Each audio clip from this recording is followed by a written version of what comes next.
En el nombre del Padre, y del Hijo, y del Espíritu Santo. Amén. Padre nuestro que estás en el cielo, santificado sea tu nombre.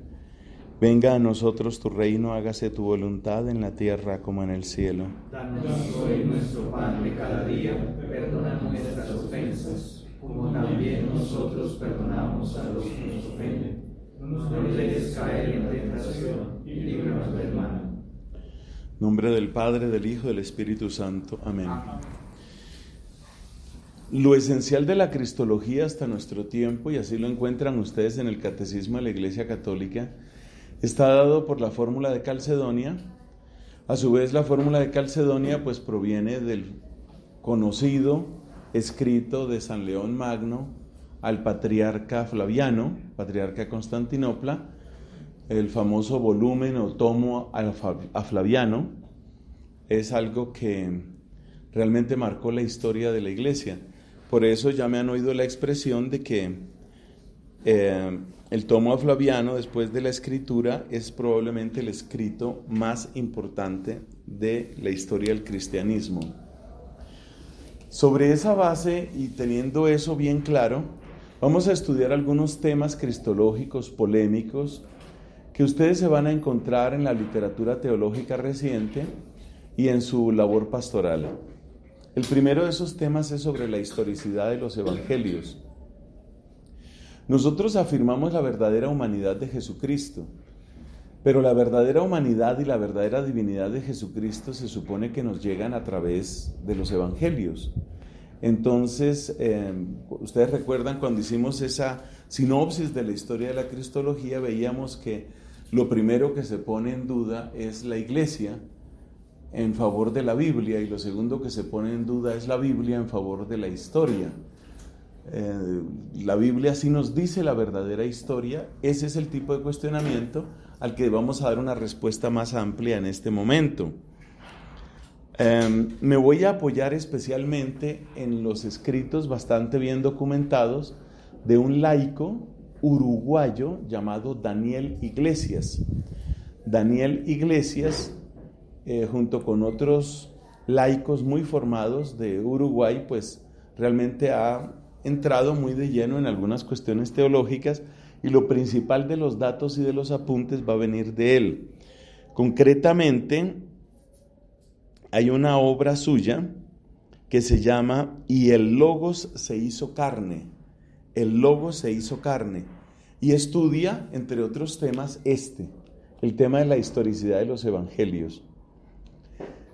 Tengamos en cuenta que estamos hablando de temas polémicos. Lo que viene de aquí en adelante hasta el final de nuestro curso es el estudio de algunos de estos temas polémicos que, como digo, son frecuentes hoy. Usted lo puede encontrar en muchos libros de teología y en diversas partes. ¿Qué tipo de objeciones se ponen a la historicidad de los evangelios? Bueno, para ubicarnos,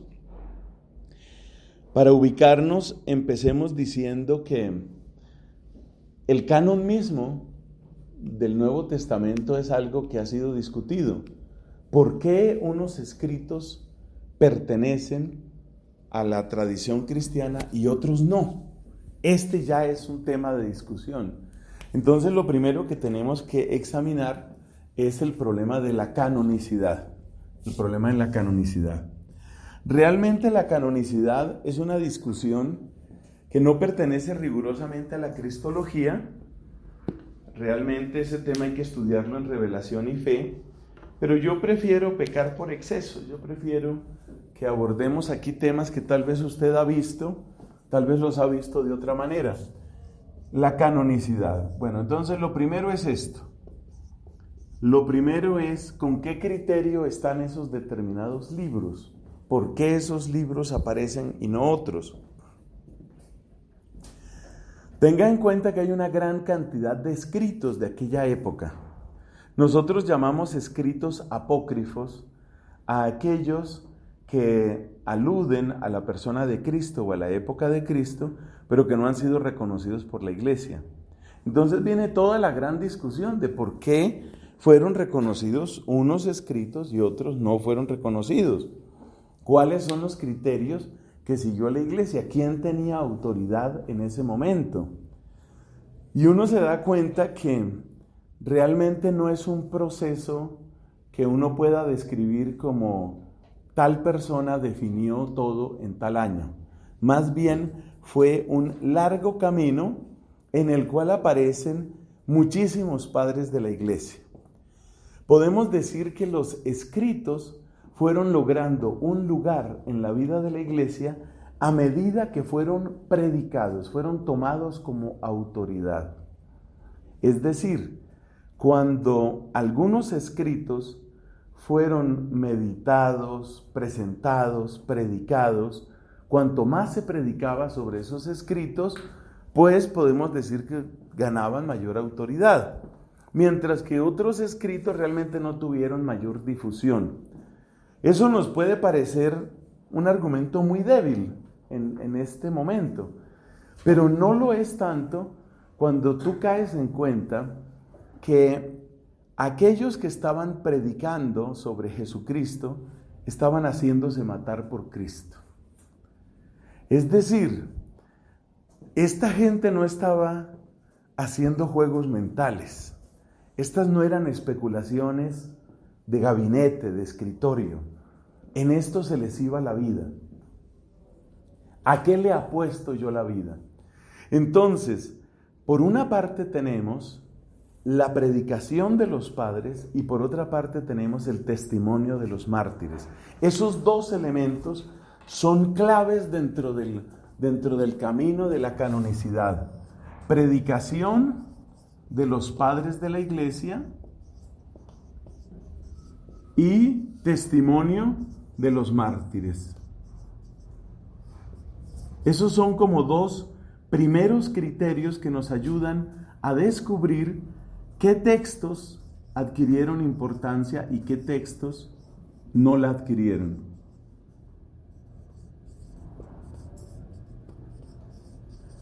Segundo, hay otra cosa que notamos en el conjunto de los escritos que llegaron a ser parte del Nuevo Testamento.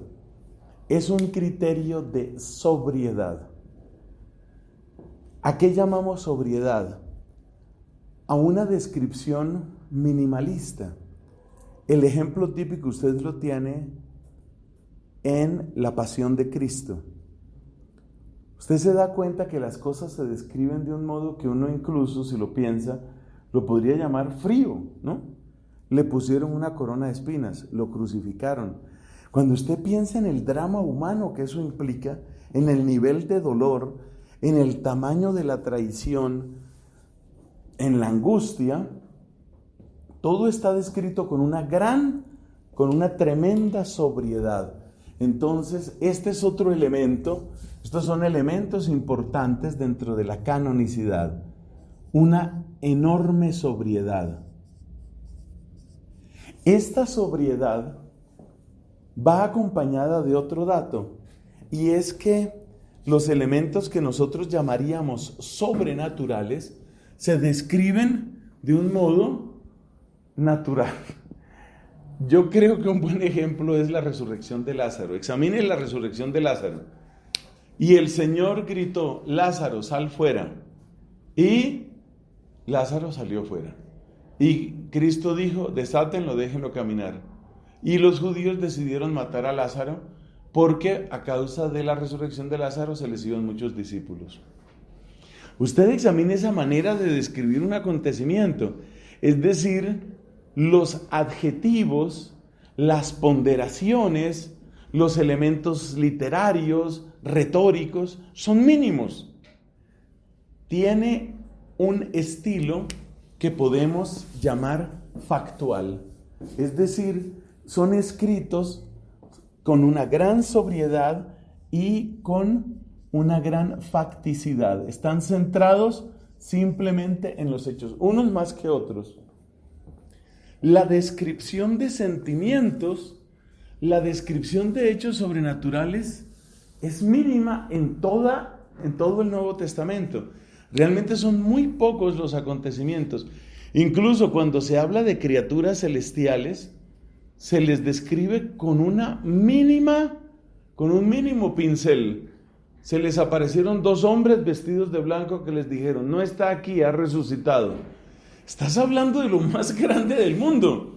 No aparecen grandes trompetas, no aparecen tremendas expresiones, no hay descripciones detalladas de los sentimientos, no hay una apelación al mundo interior. Bueno, en general la literatura antigua no entra mucho en el mundo interior de los sentimientos o esto. Entonces, estos son elementos que nosotros vamos encontrando. Son elementos que vamos encontrando. Otra característica que apunta a la canonicidad, y es una honestidad descarnada. Como dicen en algunos sectores de Colombia, no se le guarda espalda a nadie, aquí no se le sostiene a nadie. Puede ser todo lo Pablo que usted quiera. Difícil pensar en un predicador más famoso que Pablo, pero el pasado de Pablo ahí está claro en la Escritura. Cuando mataron a Esteban, Pablo aprobaba, dice Hechos de los Apóstoles, capítulo 7. Cuando mataron a Esteban, Pablo aprobaba esa muerte. Hay una honestidad descarnada. Luego, en la descripción de la resurrección, pregunta el Señor Jesús, capítulo 24 de San Lucas, ¿por qué surgen dudas en su corazón? Estamos hablando de los apóstoles, y sin embargo, se está diciendo que los apóstoles tenían dudas, que no estaban convencidos, que les costaba trabajo, el escepticismo de Tomás, la desilusión de los discípulos de Emaús. Es decir, hay un tono tremendo de honestidad, y esa honestidad es uno de los argumentos muy importantes dentro de la canonicidad. Es lo que llamaríamos, aquí en un lenguaje así popular, una honestidad, y le ponemos ese apelativo, descarnada, ¿sí? Entonces, la negación de Pedro, ahí está claro, lo negó, lo traicionó. Dice Jesucristo, capítulo 14 de San Marcos, todos me van a abandonar, y todos lo abandonan. En un mundo en donde el testimonio de las mujeres era despreciado, Jesucristo regaña a los apóstoles porque no dieron crédito a las mujeres, ¿sí? Entonces, eso está indicando una tremenda libertad y una tremenda honestidad que realmente impacta muchísimo. Pero seguramente ustedes ya esperan el otro elemento que vamos a mencionar aquí dentro de la canonicidad, y es un centro absoluto en la salvación, centro absoluto en el hecho de la salvación. Entonces escribimos aquí centro absoluto en la verdad de la salvación, que es el famoso criterio soteriológico, ¿no? En la verdad de la salvación, pero no es solamente la verdad de la salvación, a través de la cruz. Usted también se da cuenta de que hablar de la salvación a través de la cruz era tomar un camino absurdamente difícil, porque no hay nada que pudiera considerarse más humillante, no hay nada que pudiera considerarse más contrario a la idea de salvación en el mundo griego, en el mundo romano o en el mundo judío que la cruz. Usted observe, por ejemplo, en el relato de San Lucas, los que le dicen a Cristo, sálvate y te creemos, son tanto los romanos como los judíos, indicando así que para ambos era completamente impensable que Él fuera el Salvador. Lo mismo nos dice San Pablo en la primera carta a los Corintios, capítulo 1. Es decir, ¿cómo es la expresión de San Pablo? La cruz es escándalo para los judíos, necedad para los griegos, pero para los que creen en Cristo, judíos o griegos, fuerza de Dios y sabiduría de Dios. Entonces, estos son los criterios generales que fueron llevando a la comunidad cristiana a darle énfasis a unos determinados textos. Es lo que más predican los padres, es aquello que testimonian de una manera muy clara los mártires, El estilo es sobrio y centrado en los hechos. No hay adornos, no hay intentos de persuasión. Toda esa literatura antigua abunda en apelaciones de benevolencia, lo que se llamaba la captatio benevolentiae. La captatio benevolentiae es amable lector, tú que seguramente conoces ya estos hechos, entonces yo quiero apelar a tu tiempo, no sé cuántas cosas. No, aquí es vámonos a los hechos. Hay sobriedad, hay facticidad, hay una honestidad descarnada y el centro absoluto está en la salvación de Cristo. ¿Esto qué descarta?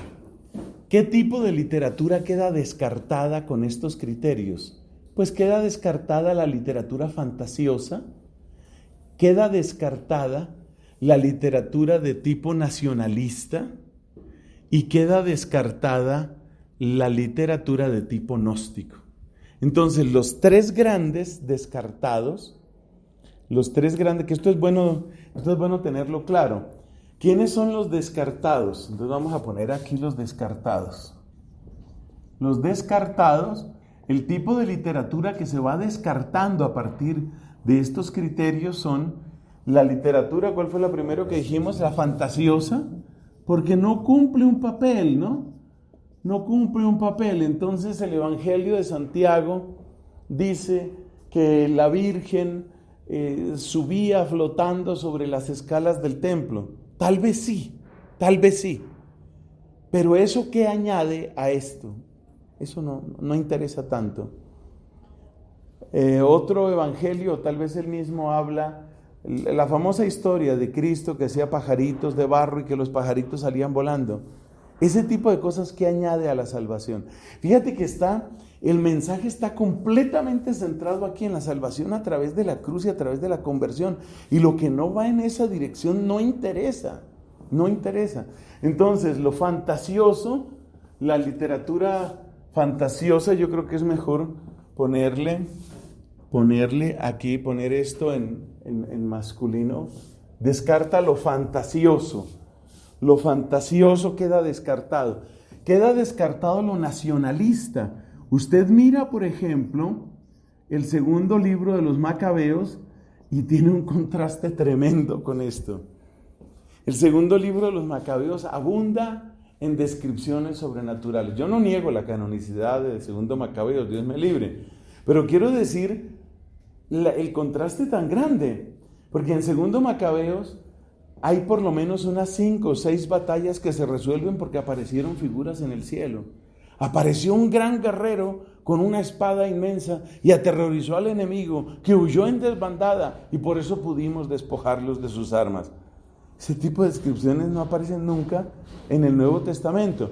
Repito, parece que lo sobrenatural se describiera de una manera tremendamente natural.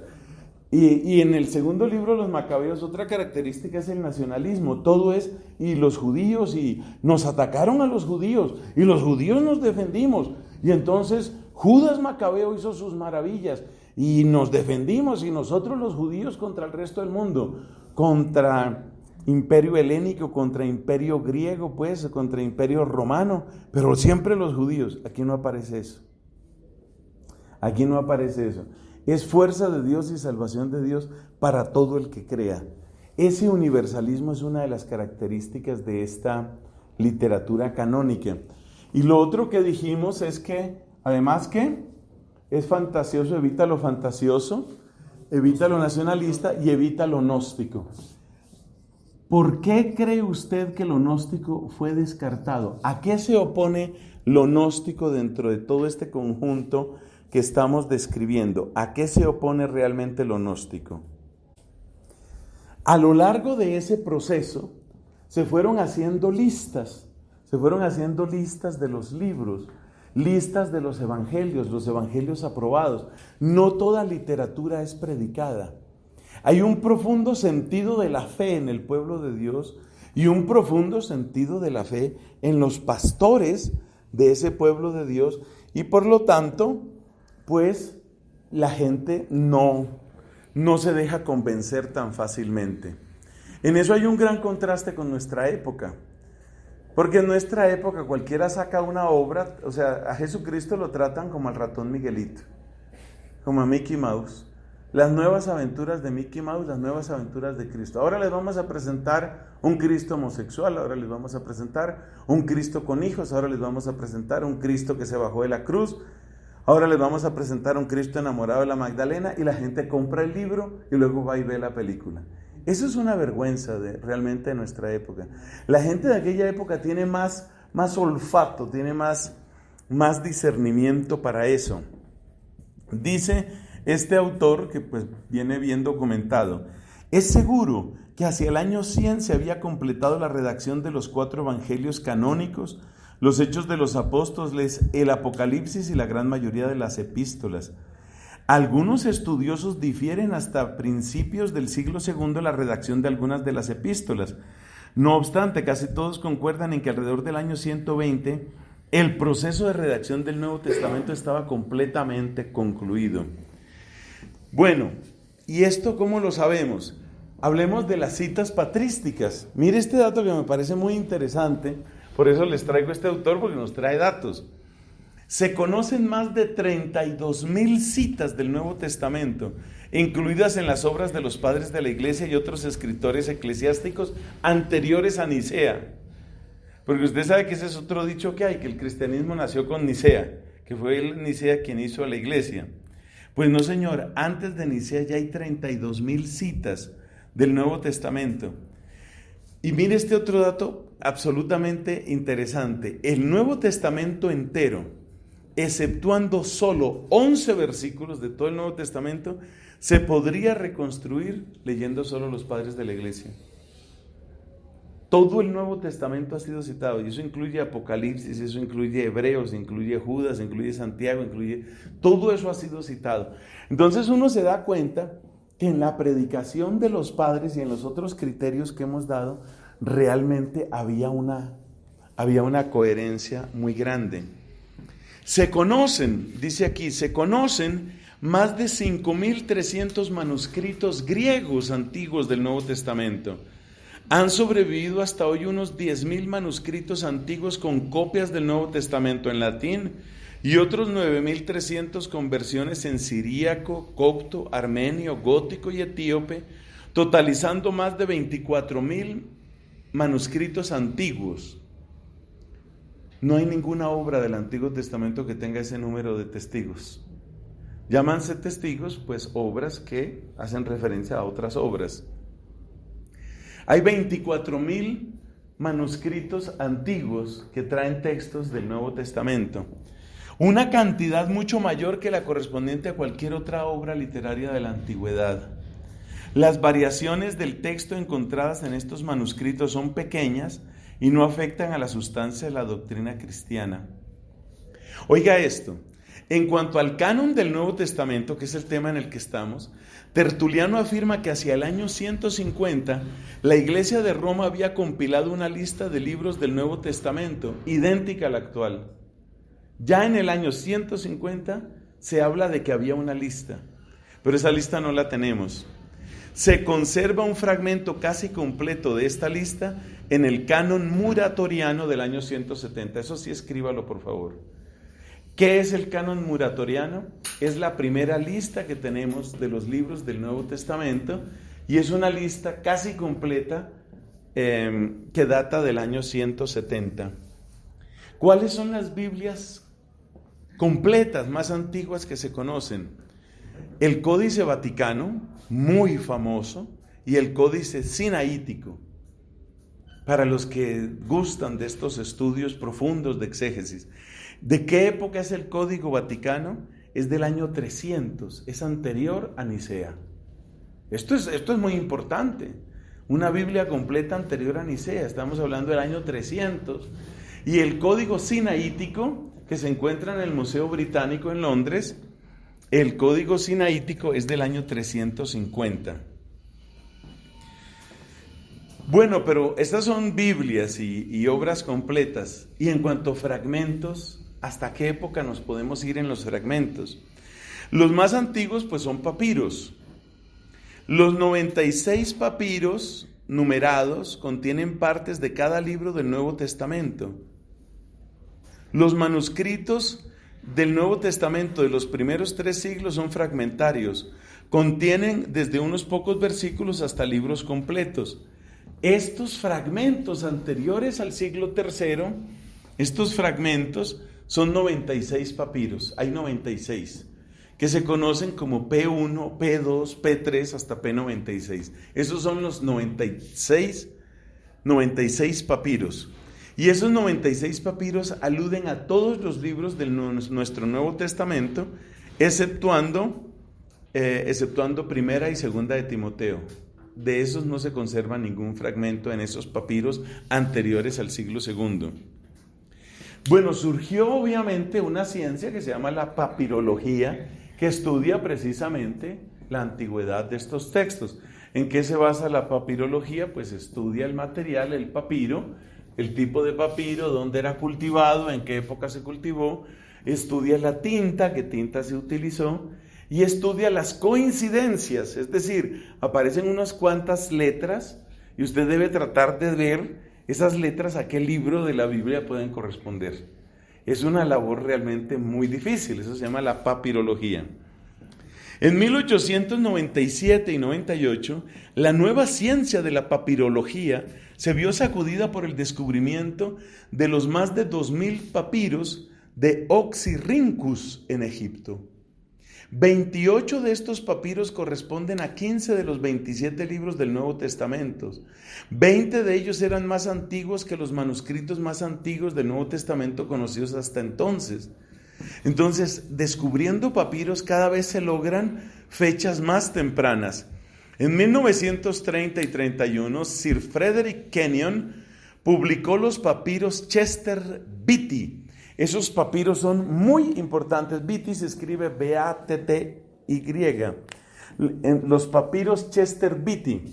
Entonces, ¿cuáles son los papiros Chester Beatty? ¿Por qué son importantes? Para sus estudios. ¿Qué tal que alguno de ustedes se anime a hacer estos estudios avanzados y pueda colaborar con estas ciencias? Los papiros Chester Beatty, que llevan la numeración P45, 46 y 47, fueron datados como del periodo del 200 al 250.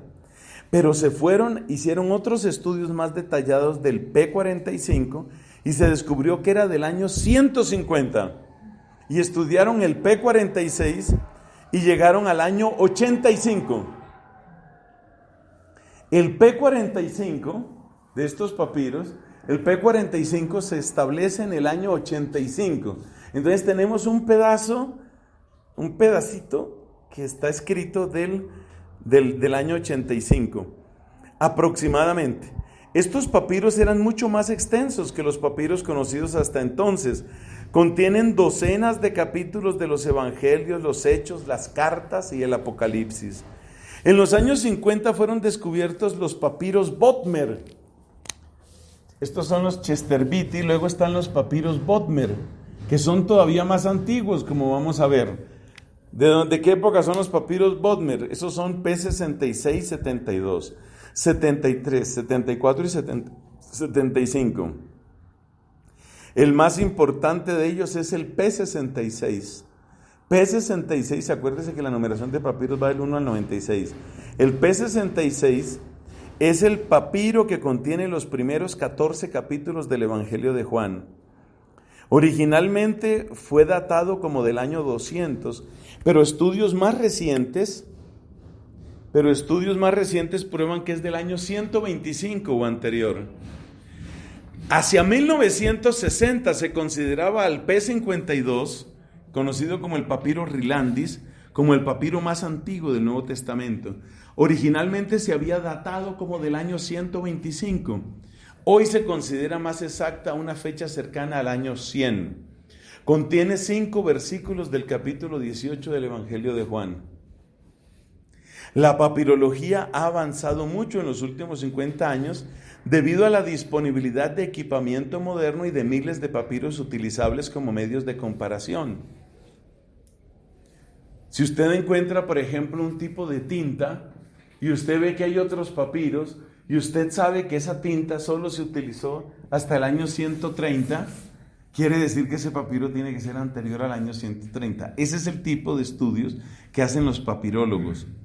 Trabajos recientes de Carsten Peter Thide y Philip Comfort han demostrado que los papiros P64 y P67 son dos fragmentos del mismo manuscrito original que contiene parte del Evangelio de Mateo. P64 es llamado el papiro Magdalen porque es conservado en el Magdalen College de la Universidad de Oxford. P67 es conservado en Barcelona. En 1901, el reverendo Charles Joliet dató a P64 como del siglo III. En 1953, C.H. Roberts lo redató alrededor del año 200. En 1995, usando técnicas modernas y los rollos del Mar Muerto, Thide reasignó a P64, P67 como del año 60. Ya estamos hablando del año 60 de nuestra era. Estamos hablando de textos escritos en el año 60. Entonces, P64 y P67 son del año 60. Este descubrimiento es muy importante porque resulta que muchos decían que el Evangelio de Mateo, y eso se sigue enseñando hoy, que el Evangelio de Mateo es del año 80, pero resulta que P64 y P67, que contienen fragmentos del Evangelio según San Mateo, son del año 60. Entonces, ¿qué quiere decir? Que la datación de los evangelios es más compleja de lo que nosotros pensamos. Bueno, terminemos esta historia de los papiros. Los que quieran, pues lean más. Ahí están las obras de este hombre. Se llama, ya les dije, Daniel Iglesias. La revolución de los papiros no se detiene aquí. En el 47, unos beduinos descubrieron accidentalmente en cuevas de Qumran la biblioteca de la secta judía llamada de los Esenios. El descubrimiento de las cuevas de Qumran fue en 1947. 1947. ¿Y cuál es la maravilla? En 1972, el jesuita español José O'Callaghan descubrió que el papiro 7Q5, que es de Qumran, concordaba con Marcos 6, 52, 53. ¿Eso por qué es importante? Porque al hacer el análisis detallado de el papiro 7Q5, se encontró que era del año 50. Ese es el récord actual. Entonces, si yo fuera usted y tuviera un mínimo de amor a la escritura, yo escribiría: el papiro más antiguo es el 7Q5, datado por Thide. Thide se escribe T-H-I-E-D-E, por Thide, del año 50. Esas son las conclusiones a las que llegan O'Callaghan y Thide. El papiro 7Q5 y contiene un fragmento del Evangelio de Marcos. Y se encontró, ¿te acuerdas que antes dijimos que de 1 Timoteo no se habían encontrado alusiones en los padres? Pero resulta que 7Q4 tiene una coincidencia, una identificación plena con 1 Timoteo 3:16 a 4:3. El papiro 7Q4 es anterior al año 68. Entonces la primera carta de Timoteo es anterior al año 68. Esto es muy importante porque resulta que el apóstol Pablo, como todos sabemos, fue martirizado hacia esa época. Años 67, 68, por ahí ese fue el martirio del apóstol Pablo. Y muchos habían dicho que la primera carta de Timoteo no era de Pablo, sino que la primera carta de Timoteo era una obra de un discípulo de Pablo y que esa obra pues era la que luego se le había atribuido a él. Cosa que tampoco es extraña en la antigüedad. Ustedes saben que en la antigüedad era muy frecuente que se tomara a un autor antiguo y una manera de elevar la grandeza del autor antiguo era escribir algo y decir: hombre, yo soy como de su escuela. Un ejemplo típico es el libro de la sabiduría. El libro de la sabiduría se sabe que fue escrito hacia el año 60, 50 antes de Cristo, y el libro de la sabiduría se presenta como si fuera una obra de Salomón. Resulta que Salomón vivió 900 años antes. pero se presenta como si fuera de Salomón. Pero en este caso estamos diciendo que el papiro 7Q4, ¿ya se aprendió cuál era el del año 50? Es el 7Q5. Bueno, el 7Q4, ¿qué significa 7Q? Quiere decir séptima cueva de Qumran, papiro número 4. El 7Q4 contiene 1 Timoteo 3:16 a 4:3. Entonces se decía que 1 Timoteo no era de San Pablo, que 1 Timoteo no era de San Pablo, pero resulta que sí. ¿Qué se concluye de esto? Voy a leer un último pedacito para cerrar esta parte de canonicidad y autenticidad de los textos. La identificación de 7Q4 y 7Q5 con textos del Nuevo Testamento es un trabajo riguroso reconocido por excelentes papirólogos, pero es rechazado por algunos exégetas. Entonces, comenta este señor, un momentico, es que una cosa es la ciencia de la papirología y otra cosa es la exégesis. Entonces, si un papiro se establece que es del año 50, el papiro es del año 50. Que eso le desarma su teoría de cómo se compuso el Nuevo Testamento, como se dice groseramente, problema suyo. Rehaga su teoría, pero usted no puede imponer su teoría sobre los hechos. Ese es el argumento que presenta el señor Iglesias aquí. Usted no puede imponer su teoría sobre los hechos. Lo que tenemos es que 7Q4 es anterior al año 68 y que 7Q5 con muchísima probabilidad es del año 50. Con mucha probabilidad. Entonces, pues es muy interesante que usted vea eso. Que usted vea esos argumentos. Y no confundir, por favor, la papirología con la exégesis. Recuerde que la papirología se basa en cosas como, por ejemplo, los materiales que se utilizaron, el tipo de papiro que se utilizó, etcétera, etcétera. Las coincidencias textuales son extremadamente difíciles, porque muchas veces pues, es como tomar, voy a hacer el ejemplo con este cuaderno suyo, perdón, es como tomar lo siguiente, voy a contar cómo trabajan estos papirólogos para que usted vea lo que hay detrás. Imagínense que nosotros rasgáramos esta hoja en 3 partes hacia lo vertical. Eso es lo que encuentran los papirólogos, encuentran el pedazo de la mitad. Y ellos tienen que mirar estas palabras que aparecen aquí, que por supuesto están en griego, tienen que mirar estas palabras a qué pueden coincidir. Y tienen que ver en qué momento eso coincide con algo. Ese es el trabajo que hizo el padre O'Callaghan, un prestigioso papirólogo y exégeta jesuita, experto en estos asuntos. Él logró esa datación en el año 72. Y por consiguiente, pues esto habla de la autenticidad de los textos, que es lo primero a lo que tenemos que dedicarnos. Hombre, los textos son, hasta donde nosotros vemos, los textos son antiguos. ¿Cuáles son los criterios que se han seguido? Los criterios son centro absoluto en la verdad de la salvación, honestidad descarnada, centrarse en los hechos, qué predicaron los padres, qué testimoniaron los mártires, de esa manera. Y luego está pues todo el asunto textual. Bueno, teniendo esto claro, pasamos a un segundo punto, que son lo que llamamos, lo que vamos a llamar aquí, los grados, lo podemos llamar los grados de aceptación de la historicidad. A mí me parece muy interesante la manera como este hombre presenta una especie de escala. Él presenta una especie de escala que va de lo más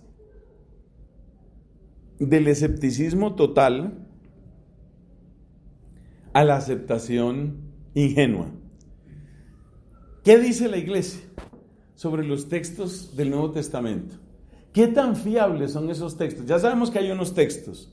Ya sabemos que esos textos provienen de la antigüedad. Podemos quedar relativamente tranquilos en cuanto a que el texto que tenemos es un texto seguro y es un texto que viene de esa época. Sobre esa base, que es la primera que interesa desde el punto de vista científico, viene la siguiente pregunta. ¿Y esos textos qué fiabilidad histórica tienen? Porque lo primero era establecer el texto. Es lo que hemos hecho. Establecido el texto, la pregunta es la fiabilidad histórica.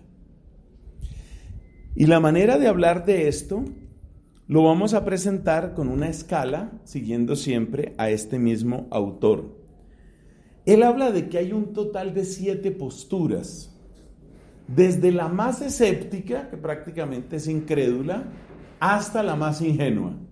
Y él considera, es una postura que yo comparto, pues por eso lo estoy comentando aquí, él considera que la verdad católica se encuentra más o menos hacia la mitad de esa escala. Entonces vamos a presentar aquí en qué consiste esa escala para que nosotros podamos aplicarla.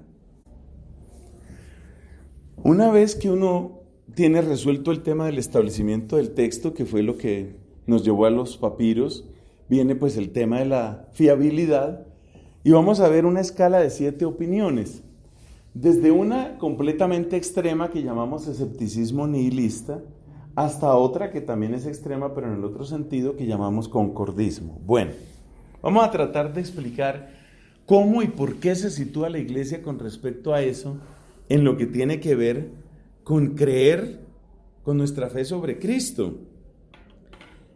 A ver, ¿qué es lo que nosotros tenemos aquí? Vamos a ver, ante todo aclaremos una cosa. Proceso general de la redacción de los evangelios. ¿Cuál fue el proceso general? El proceso general es este. Nosotros hemos encontrado que primero está una época que es la que podemos llamar la predicación de los apóstoles.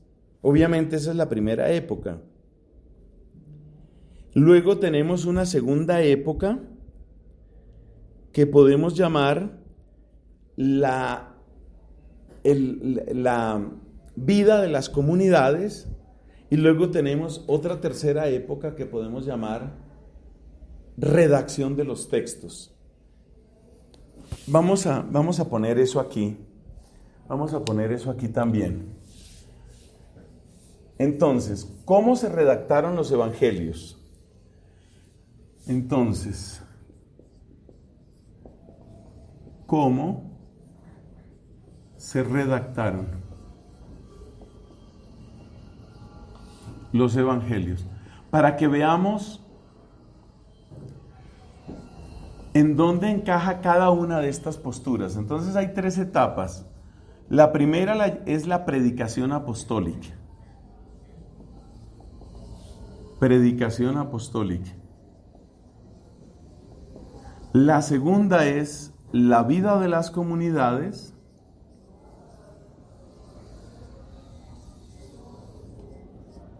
Y la tercera es la redacción propia de los textos.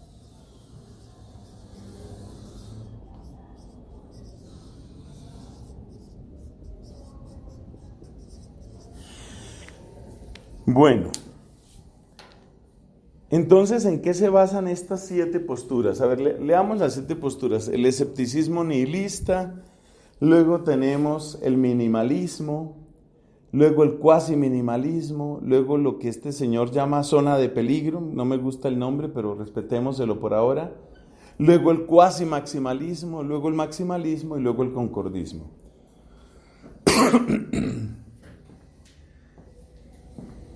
Creo que nadie discute lo de las 3 etapas en la redacción. Hay una predicación de los apóstoles. La predicación de los apóstoles evidentemente genera comunidades. Dentro de esas comunidades hay un recuerdo vivo y hay muchos testigos oculares de lo que Cristo ha hecho y de quién es Cristo.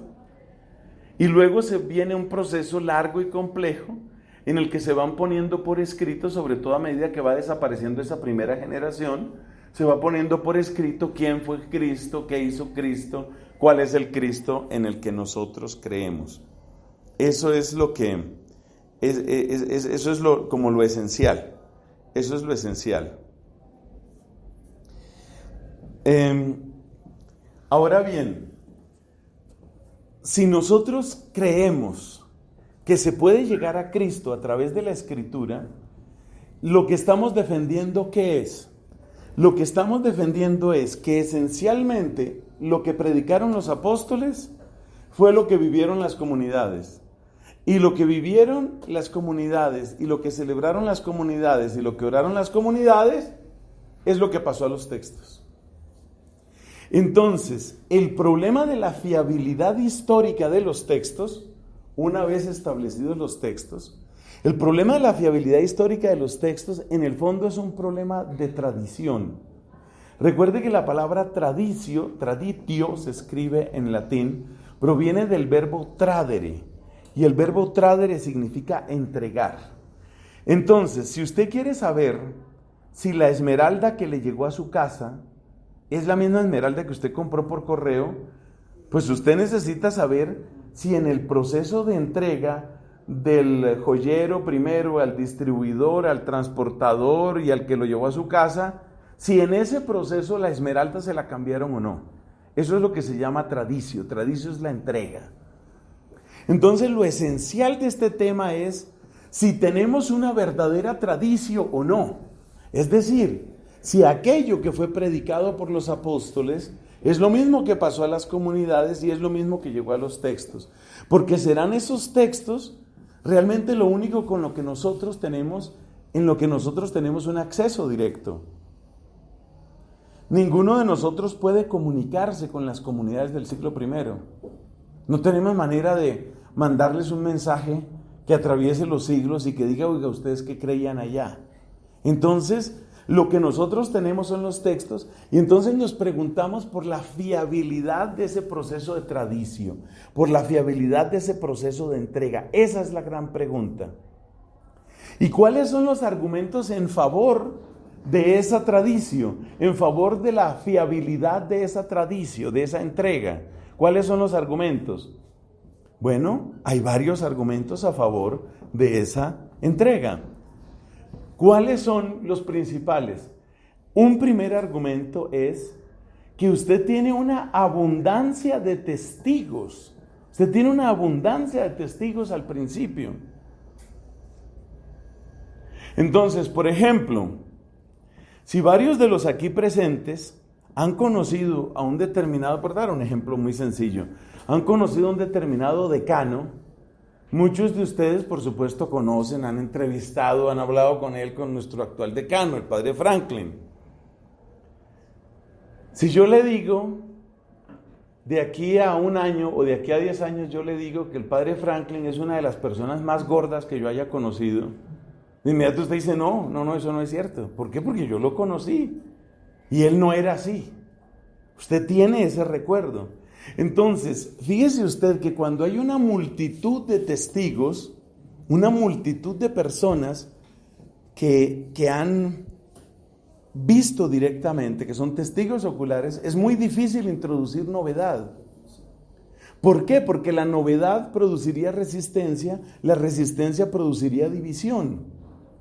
Entonces, es muy difícil creer que se haya producido una ruptura en la tradición entre la predicación apostólica y la vida de las comunidades, porque había demasiados testigos.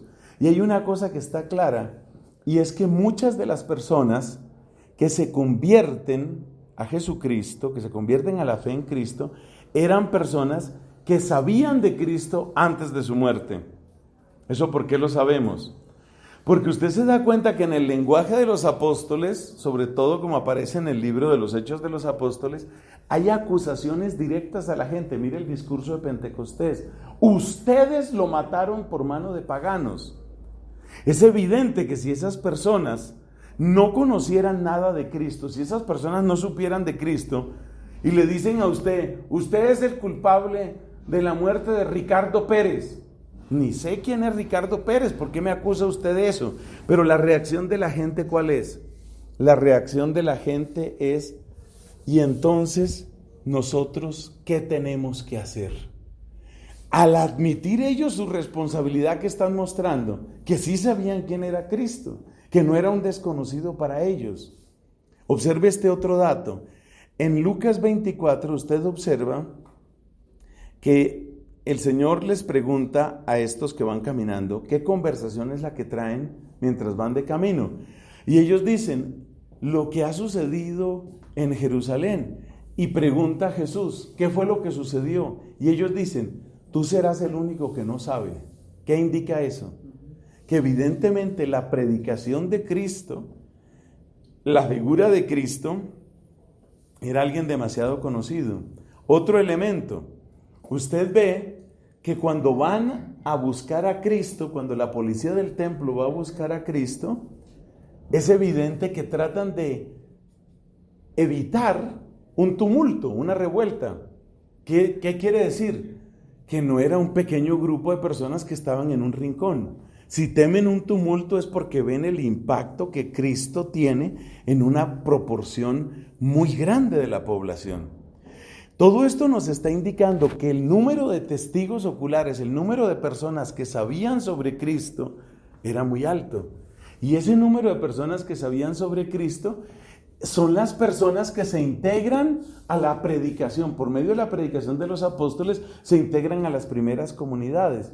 Si estas personas se integran a esas comunidades y estas personas saben de Cristo, estas personas no van a dejar que se diga cualquier cosa sobre Cristo. Eso garantiza bastante bien la tradición, sobre todo en esa primera fase. Las comunidades no se dejan echar cuentos sobre Cristo. Y esto explica también, esto nos une un poco con lo del establecimiento del texto. Esto explica también por qué algunas cosas realmente no calaron, o como se dice popularmente en Colombia, no pelecharon. No, eso no quedó. Que los pajaritos de barro, no consta y no quedó. Por el contrario, eso también indica la fuerza que evidentemente tuvieron los evangelios de la infancia. Los evangelios de la infancia tuvieron una tremenda influencia y uno se pregunta, ¿por qué? Ese es un poco un misterio que no vamos a resolver en este momento, porque evidentemente había muchas menos personas que pudieran tener algún tipo de acceso a esa clase de información. Entonces, lo que estamos estudiando es el tema de la tradición. Lo que estamos estudiando es cómo pudo pasar el mensaje. Y nos damos cuenta que la abundancia de testigos oculares no permitía eso. Esto vale especialmente para la resurrección. La muerte de Cristo fue pública. El lugar del entierro de Cristo fue público. La petición del cadáver para llevarlo ahí era público. José de Arimatea no era ningún desconocido. Era un hombre adinerado que tenía su capacidad de comprar su propia tumba. Pregunta: si un número de personas supieran que el cadáver había sido robado y escondido, esas personas iban a quedar calladas cuando luego otros empiezan a decir, oiga, yo comí con Cristo. O sea, suponga que usted ayudó a esconder el cadáver de Cristo que se está pudriendo por ahí en cualquier hueco que hicieron. Ahí se está pudriendo el cadáver y otro dice, yo comí con Cristo. Y usted dice, sí, está todo muy bien y sigamos adelante. Eso no tiene sentido. Realmente no tiene sentido. La muerte de Cristo es una muerte pública esencialmente. El sepulcro de Cristo es un asunto público, como dice el mismo Evangelio. Acuérdate que cuando ponen el letrero de Cristo, comenta el evangelista San Juan, muchos leyeron el letrero porque estaba puesto a la entrada de la ciudad. Y ustedes saben que el sepulcro de Cristo quedó a unos metros de ese sitio. O sea, realmente no estamos hablando de lugares ni de circunstancias que estuvieran completamente por fuera del conocimiento de la gente. Todo esto era demasiado público. Entonces, es muy difícil resolver el problema del cadáver de Cristo. Es muy difícil si usted no admite la resurrección, porque usted tendría que decir que hay personas que sabían esto, pero que sin embargo se quedaron callados para que siga la noticia, pero para que siga una noticia que es absolutamente falsa, porque cuando se está hablando de yo comí con él, como dice San Pablo, unos Muchos de ellos, más de 500 hermanos juntos, dice que se apareció Cristo a más de 500 hermanos juntos, dice, muchos de ellos comieron con él. Si usted está afirmando que comió con Cristo y usted sabe que que el cadáver de Cristo se está pudriendo ahí en un hueco que hicieron, usted no puede pensar otra cosa sino que usted es un mentiroso. Es decir, eso no hay manera de forzarlo. Todo esto quiere decir que es perfectamente creíble una tradición que va de la predicación a la vida de las comunidades. Eso está claro ahí. Pero luego viene otro punto. Dice San Justino,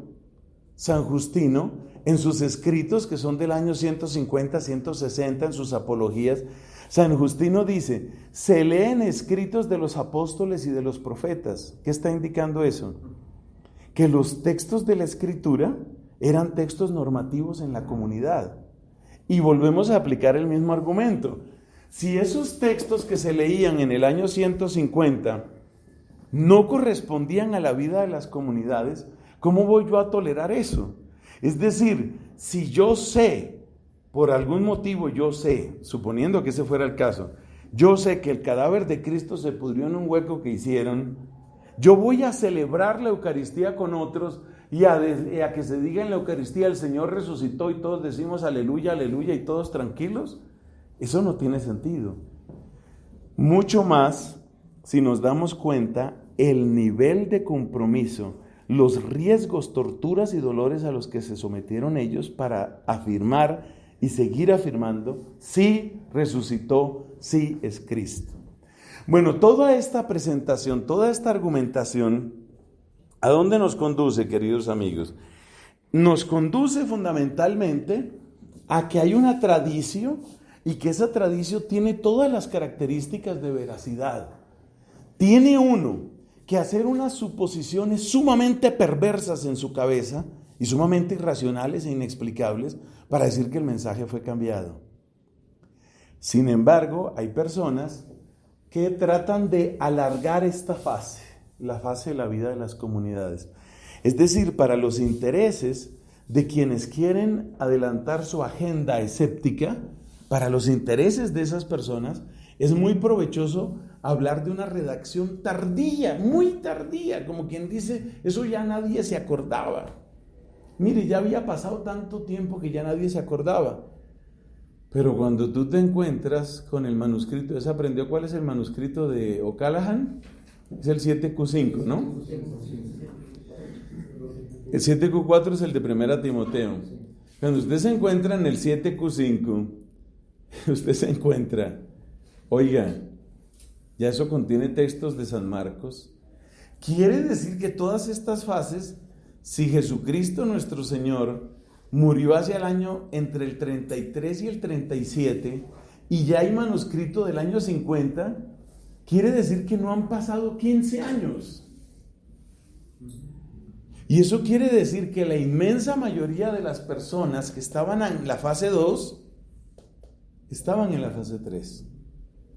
Entonces uno no debe caer en la trampa de la redacción postergada, la redacción tardía, la redacción demorada. No parece que sea así, realmente no parece que sea así. Lo que hemos hablado del establecimiento de los textos claramente no va por ese lado. Bueno, teniendo claro esto sobre la redacción de los evangelios, sobre la tradición, sobre los motivos de credibilidad, para mí lo más importante es eso, los motivos de credibilidad. Entonces, ahora sí miremos la escala de opiniones. ¿Qué es el escepticismo nihilista o el escepticismo histórico radical? Niega totalmente el valor histórico de los evangelios, atribuyéndole simplemente un carácter mitológico. Ahí no hay nada de historia. ¿Cómo se rebate el escepticismo nihilista, el escepticismo radical? Hermano, tenemos 24,000 manuscritos. Tenemos 5,300 manuscritos en griego. Tenemos 9,000 manuscritos en siríaco antiguo, en copto. Tenemos miles y miles de manuscritos en latín. Se admite, por supuesto, que el latín es posterior, ni más faltaba. Pero la predicación que aparece en copto y los manuscritos en copto, en siríaco, son antiquísimos, antiquísimos. Tenemos muchos más manuscritos de textos de los evangelios y del Nuevo Testamento que tener manuscritos de la vida de los 12 Césares de Suetonio, o que el de Velo Gálico de Julio César, o cualquiera de esas obras antiguas. No tenemos tantos manuscritos de las meditaciones de Marco Aurelio, el emperador. No tenemos ni la milésima parte, tal vez la milésima sí, la milésima parte de manuscritos si buscamos a Cicerón o a Séneca. Entonces simplemente usted afirma lo que afirma porque usted no quiere creer, pero la ciencia no está de su parte. Entonces el escepticismo nihilista no tiene la ciencia de su parte, sino al contrario, está en contra. Pero ¿en qué consiste el escepticismo nihilista? El que dice que todo lo de Cristo es un mito. ¿Hay argumentos a favor de eso? No hay argumentos a favor de eso. Siguiente, ¿a qué llamamos minimalismo? ¿El minimalismo histórico qué es? Es más o menos lo que tiene un Rudolf Bultmann. Afirma que los evangelios permiten conocer la existencia histórica de Jesús y cosas mínimas, por ejemplo, que murió en la cruz. Cosas como que murió en la cruz. No es admisible. ¿Por qué no es admisible? Porque usted encuentra que los manuscritos muy pronto se dispersaron por todo el Imperio Romano. Ese es un dato muy importante. Los manuscritos se regaron por el Imperio Romano. ¿Qué quiere decir eso? Que usted encuentra, por ejemplo, manuscritos del año 300 que están en Siria, y manuscritos del año 300 que están en Grecia, y manuscritos del año 300 en Egipto, y manuscritos del año 300 en Italia, la actual Italia. ¿Qué le dice a usted eso? Si esos manuscritos dicen esencialmente lo mismo, ¿qué concluye usted? Que evidentemente dependen de unas mismas raíces. Porque si usted encuentra, por ejemplo, que los manuscritos del siglo III están todos en Egipto, y luego hay manuscritos a partir del siglo V que aparecen en Italia, y luego hay manuscritos a partir del siglo tanto que aparecen en Siria, usted dice, bueno, ahí se fue difundiendo. Pero si hay manuscritos que muy pronto muestran una dispersión en un área geográfica tan extensa, la única explicación posible es que la noticia viene de muy temprano.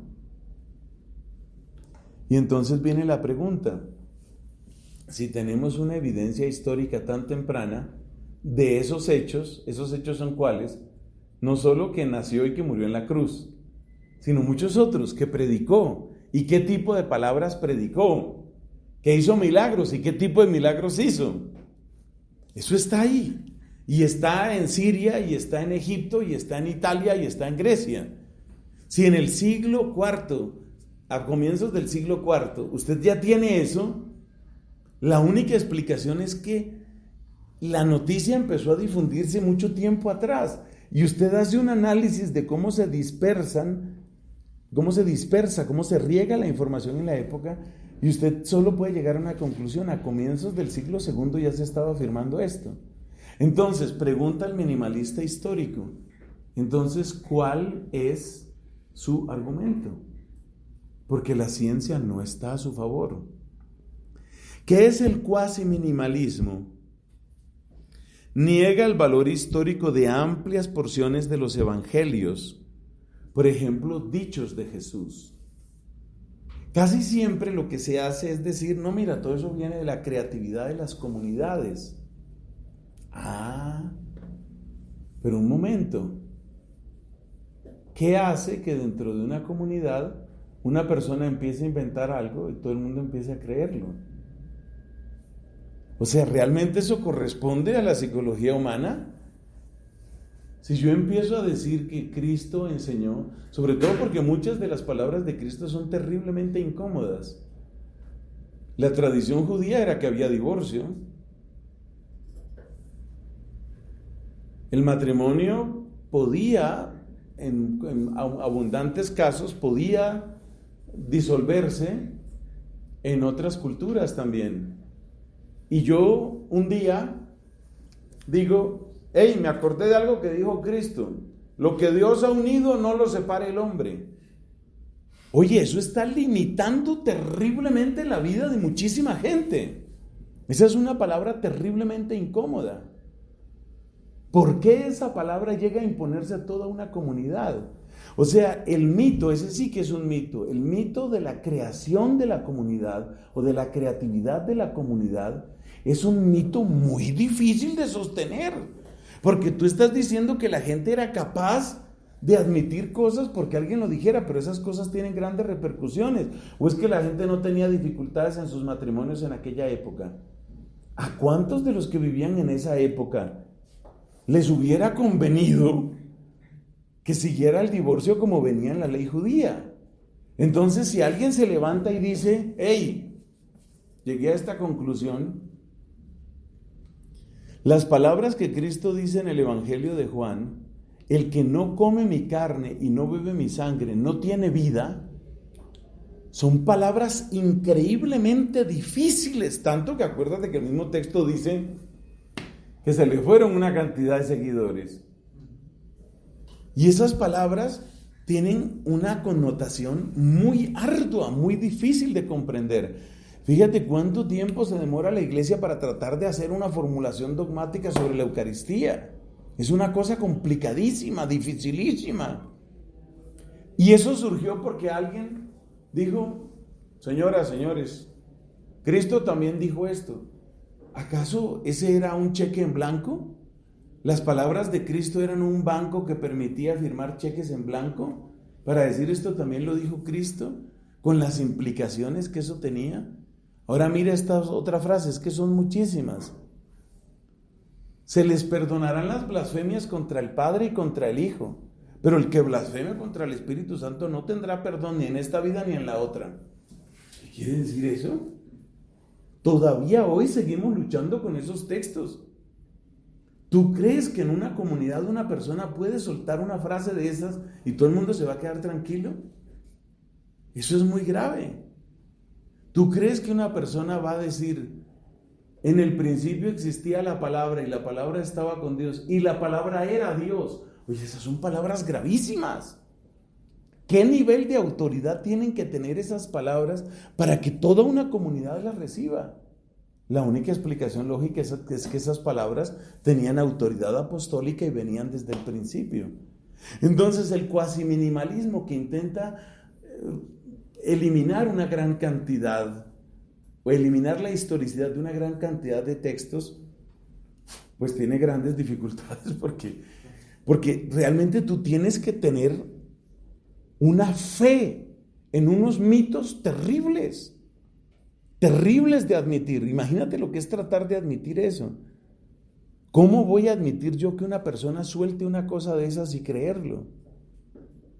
La gente más respetada en la época, para la mayor parte del pueblo, eran los escribas y los fariseos. Mejor dicho, todos con los que Cristo peleó. Todos eran tremendamente respetados en la época. ¿Y cómo sabemos? Por ejemplo, los saduceos. ¿Los saduceos eran respetados? ¿Tenemos algún dato histórico? Claro que tenemos dato histórico. Fíjate cómo en el relato de la pasión son ellos los que convencen a la gente a que pida la crucifixión de Cristo. Son exactamente los saduceos los que hacen eso. Y si eso no sucedió así, pues vuelve la otra pregunta. ¿Y es que no había gente ahí? Gente que se diera cuenta de qué fue lo que pasó y de cómo pasó. Si se estuviera hablando de una calumnia monumental contra los saduceos, la gente iba a admitirla simplemente porque sí, porque alguien lo dijo. Entonces es evidente que los saduceos sí tenían una tremenda autoridad. Y esa tremenda autoridad que tenían los saduceos, pues queda contradicha por Cristo. Usted recuerda esa frase de Cristo: ustedes no conocen las Escrituras ni el poder de Dios. Oye, ¿está hablando de la autoridad judía más grande de la época? ¿Tú crees que eso se lo puede inventar una persona y todo el mundo lo va a creer porque sí? Porque a mí se me ocurrió. Esas palabras solo podían ser recibidas si venían realmente de una fuente muy, muy fuerte. Son palabras que nos cuesta trabajo recibir a nosotros. ¿Quiénes eran tenidos por religiosos a los que la gente incluso les daba dinero para que hicieran oraciones por ellos? Los fariseos. Recibían dinero por hacer oraciones.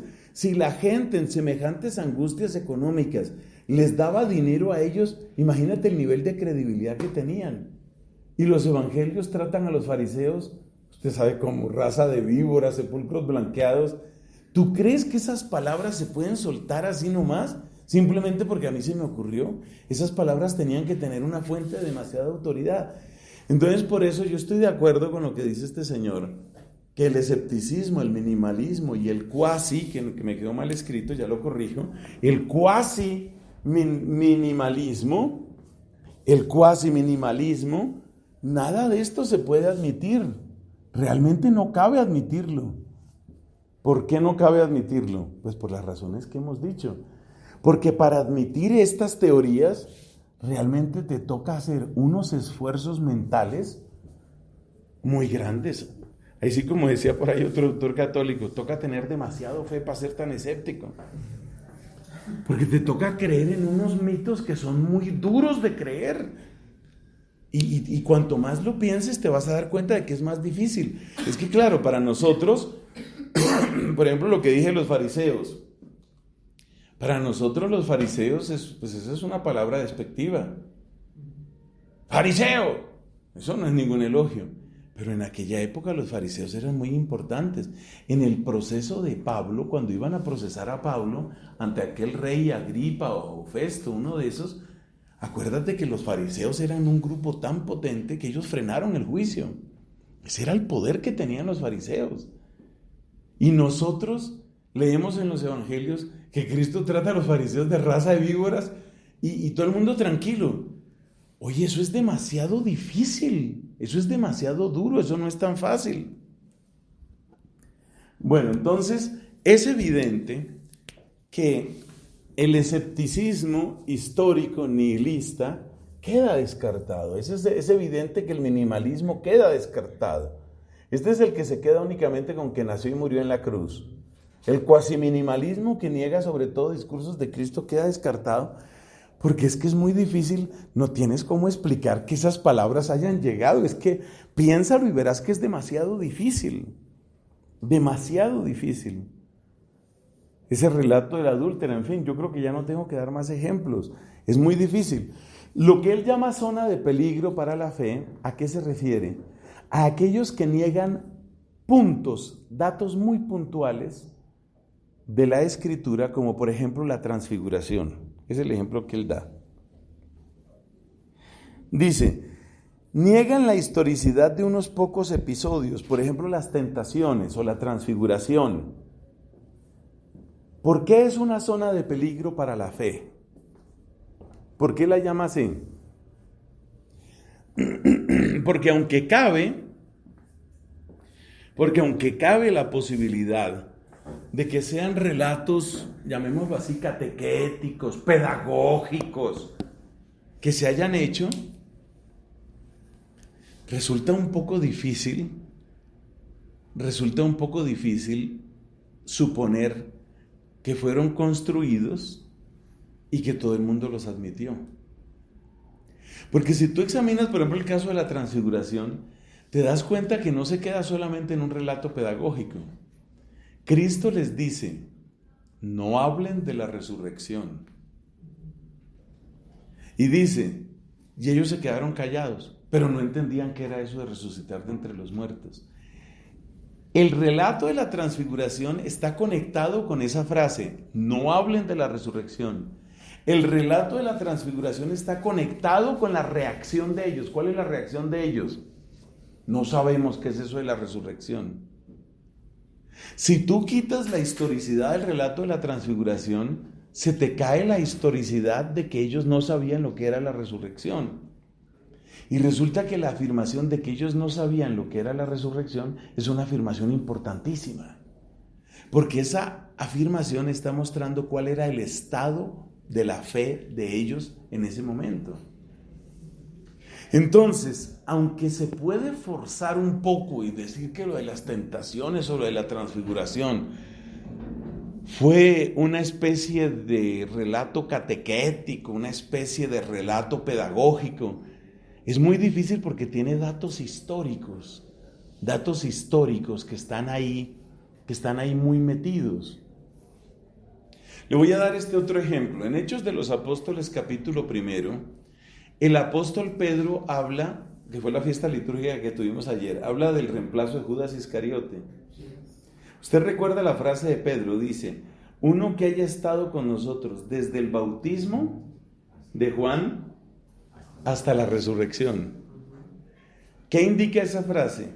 Que desde el bautismo de Juan se considera que lo sucedido en la vida de Cristo fue público. Eso es lo que quiere decir esa frase.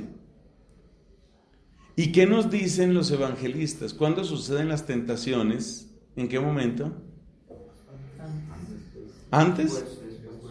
Después. Después del bautismo. Entonces, fíjate que el episodio de las tentaciones aparece situado después del bautismo, y Hechos de los Apóstoles capítulo 1 muestra como zona de conocimiento público desde el bautismo hasta la resurrección, la noticia pues de la resurrección, las apariciones del resucitado. Pregunta: si ese relato fuera completamente inventado, y si ese relato pertenece a la época pública, de la cual, por ejemplo, tenía que dar testimonio un Matías, tienes un problema,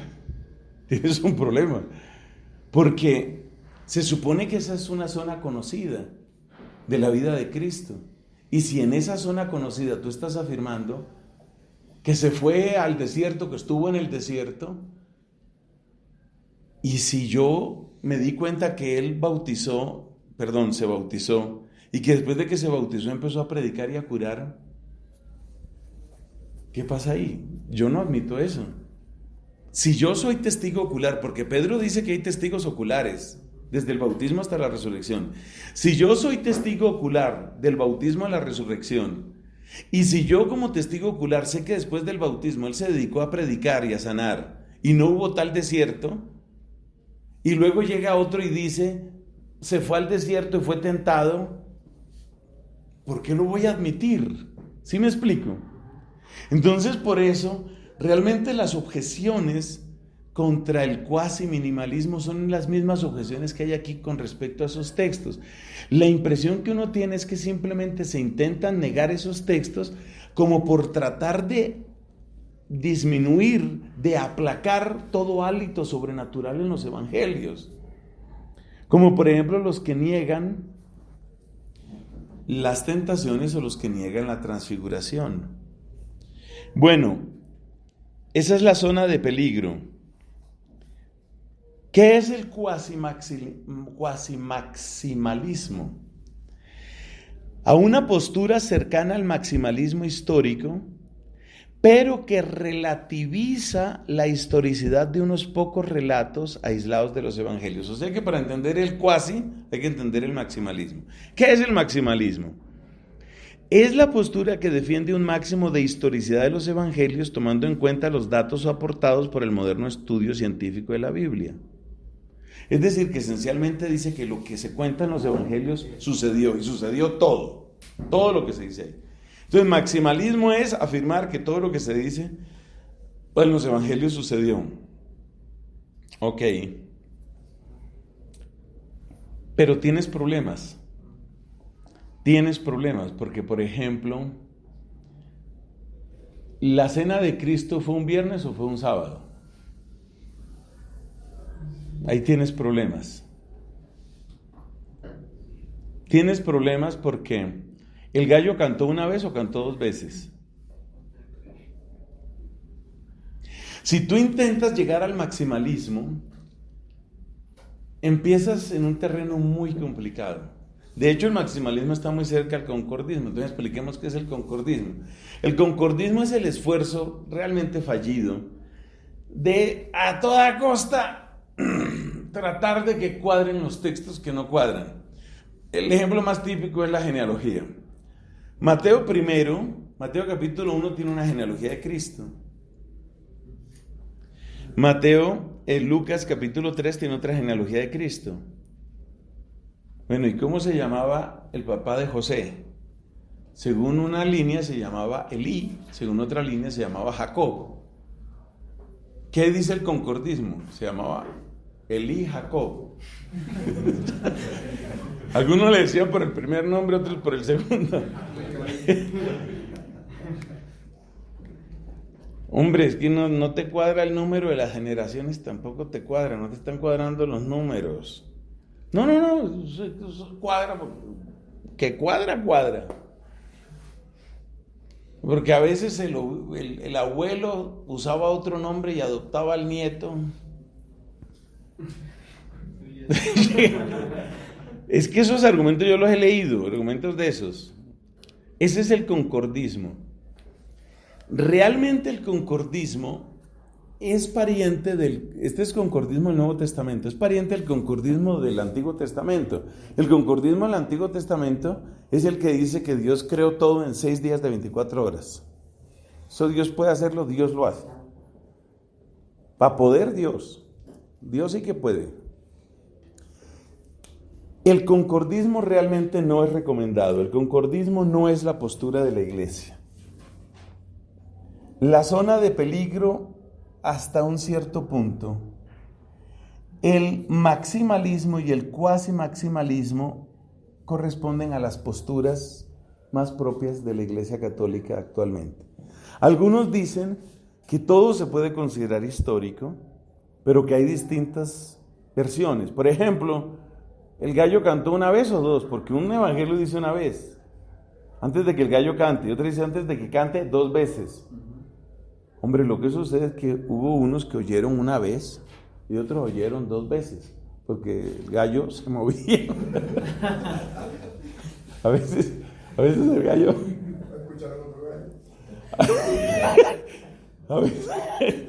A veces el gallo cantaba pasito. Entonces sí, el maximalismo es complicado. Realmente, la postura con la que se queda este autor, y es la postura con la que yo me quedo, es esta, con el cuasi-maximalismo. ¿Qué afirma el cuasi-maximalismo? Que sobre la base de una tradición seria, se puede afirmar esencialmente la historicidad de los evangelios, que puede haber pequeñas diferencias que provienen de distintas tradiciones o que provienen de distintos géneros literarios. Por ejemplo, ¿dónde entra género literario aquí? Hombre, lo de hacer genealogías es un género literario. Entonces, es perfectamente posible que un uso distinto de un mismo género literario lleve a 2 relatos diferentes. Ya está. Porque el género literario, genealogía, tiene un propósito específico, que es mostrar la autoridad de una determinada persona, las credenciales. Así como usted muestra sus credenciales sacando su cédula o mostrando su pasaporte, pues las credenciales aquí son la genealogía. Y hay distintas maneras de mostrar las credenciales. Entonces no hay necesidad de caer en un concordismo o en un maximalismo, aunque el maximalismo también es propio de la Iglesia Católica. Bueno, resumen de nuestro tema. Espero que ustedes lo hayan disfrutado tanto como yo. Hemos hecho 2 cosas. Primero, comentar cómo se establece el texto y por qué creemos en ese texto. Y segundo, qué fiabilidad le vemos a ese texto. En el establecimiento del texto, pues hemos presentado los grandes criterios que queda descartado y la fascinante historia de los manuscritos, entre los cuales pues destaca el P64, el 7Q, el famoso 7Q4 y el 7Q5. Eso es una historia fascinante. Y luego, en cuanto a la fiabilidad, hemos visto que hay un proceso de redacción de los evangelios que realmente tiene una palabra que se llama la tradición. Y esta tradición es muy seria. Y es muy seria porque para negar esa tradición te toca inventar tantas cosas, te toca forzar tanto tu mente, que de verdad es más difícil creer en esos mitos que creer en que simplemente hay una tradición que nos ha transmitido eficazmente, claramente y auténticamente lo que viene de Jesús. Y luego hemos comentado la escala de opiniones, hemos comentado por qué se descartan el escepticismo, el minimalismo, el cuasi-minimalismo. Nos damos cuenta que la zona de peligro no lleva muy lejos. La zona de peligro es preferida por algunos sacerdotes que a veces tienen un cierto placer, yo lo llamo un placer morboso. Hay sacerdotes que tienen un placer morboso en mostrarle a la asamblea que han estudiado harto. Yo he estudiado harto, gasté plata, tuve que pagar unos estudios en la Santo Tomás, entonces que se note la platica que gasté. Entonces yo le voy a decir a la gente, no, hermanos, la transfiguración es un relato catequético. Entonces, ¿qué estoy mostrando ahí? Que yo pagué una matrícula y que la platica no se perdió. Hombre, usted no tiene por qué exhibir la plata, porque además no era plata suya, era de su comunidad. Entonces deje de estar exhibiendo la plata. La zona de peligro, que él le dio ese nombre, repito, no me gusta el nombre, realmente no ayuda. Y ahí es donde se plantean más dudas. Acuérdese que una homilía, una catequesis, no son para sembrar la duda, son para sembrar la certeza. Pero es que yo no me siento convencido de eso. Predique entonces aquello que es de la iglesia y de lo que usted está convencido. Pero la homilía no es para una discusión académica, la homilía no es para una discusión teológica, la homilía no es para mostrar todo lo que usted ha leído, la homilía no es para mostrar qué fue lo último que sacaron las Paulinas, la homilía es para mostrar cuál es la fe de la iglesia, para eso es la homilía. Bueno, y con esas reflexiones terminamos nuestro estudio. Gloria al Padre, al Hijo y al Espíritu Santo. Como era en el principio, ahora y siempre, por los siglos de los